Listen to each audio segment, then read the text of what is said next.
because these 2-3 weeks ni get as much information, tetapi the decision making tu make sure that you sit down. Okay.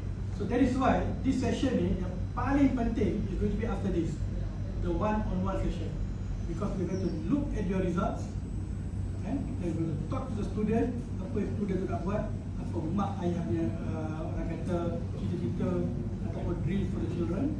Nanti kita tengok balik ke mana hala tuju. Now, we are proud, Permin, we are proud because we have helped hundreds of students. Mungkin dah cecah beribu. Minggu lepas, I was in Penang, one guy came. Dia cakap, Alin, tahun 2005, I got advice from you and currently is a lawyer. Doing very well in Penang.